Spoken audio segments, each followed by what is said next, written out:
नमस्कार, संध्या किचनमध्ये तुमचं खूप मनापासून स्वागत। आजच्या व्हिडिओमध्ये मी तुम्हाला पाणीपुरीचा व्हिडिओ दाखवते।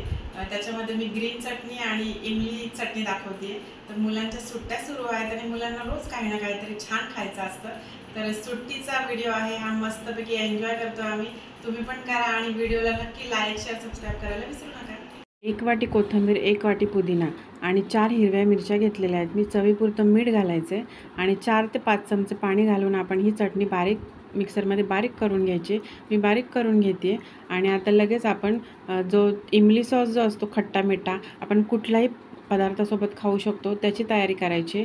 1 चमचा जिरे, 1 चमचा धणे, 4 मिरच्या आणि 2 चमचे बडीशेप आपण हे बारीक वाटून घ्यायचे पाणी न घालता। तुमच्याकडे जर ह्याचे सगळे पावडर जर असतील वेगवेगळ्या, तुम्ही त्याही घालू शकता। आता मी इथे चिंच जी घेतलेली आहे ती 2 तास भिजत घातलेली आणि ही 200 ग्रॅम चिंच आहे। तुमच्याकडे जर वेळ नसेल, तुम्हाला लगेच जर हा सॉस बनवायचा असेल, तर तुम्ही गरम पाण्यामध्ये भिजत घाला। 10 मिनिटांमध्ये छान चिंच भिजली जाते। आता मी इथे गाळणीच्या साहाय्याने गाळून घेते चिंच। हाताने छान कुस्करून घ्यायचं, त्याच्यातले जे चिंचुके आहेत ते वेगळे झाले पाहिजेत। आता परत चिंच मी दुसऱ्या भांड्यामध्ये घेऊन पाणी घालायचं आहे। परत आपण चिंचेचं पाणी वेगळं काढून घ्यायचं आहे। भरपूर पाणी निघालेलं आहे। आता मी गॅसवरती कढई ठेवते। पाणी बघू शकता तुम्ही, खूप पातळ असं पाणी करून घ्यायचं आहे आपण।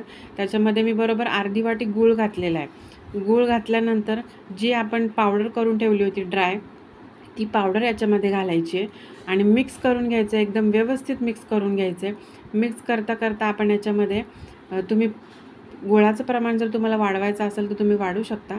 आता मी अर्धा चमचा मीठ घातलेलं आहे आणि मी मीठ वापरताना सैंधव मीठ वापरायचं आहे याच्यामध्ये। आणि मिक्स करून झालं की लगेच आपण याच्यामध्ये काय करायचं आहे, एकदम फुल गॅस ठेवायचा आहे आणि हे करताना उडतं हे सॉस। तर आता याच्यामध्ये मी 1 चमचा कच्ची बडीशेप घातलेली आहे आणि 2 चमचे साखर घालायचं आहे। गॅस फुल ठेवून आपण हा सॉस तयार करायचा आहे, एकदम घट्ट होतोपर्यंत। आता तुम्ही हे बघू शकता, खूप छान असा घट्ट झालेला आहे। थंड झाला की आपण हा सॉस बरणीमध्ये भरायचा आहे आणि बरणीमध्ये भरताना काचेच्याच बरणीचा वापर करायचा आहे, प्लास्टिकचा किंवा स्टीलच्या डब्याचा वापर करायचा नाही आहे। हा जो सॉस आहे तो वर्षभर टिकतो। आता ही हिरवी चटणी पण वाटून झालेली आहे, मी भांड्यामध्ये काढून घेते एका आणि त्याच्यामध्ये आपण आता थोडं परत मिक्सरच्या भांड्यात पाणी घालायचं आहे। पाणी घालून आपण जी चटणी आहे ती व्यवस्थित परत त्या भांड्यामध्ये आपण ॲड करायची आहे। हळूहळू सगळं व्यवस्थित करायचं आहे।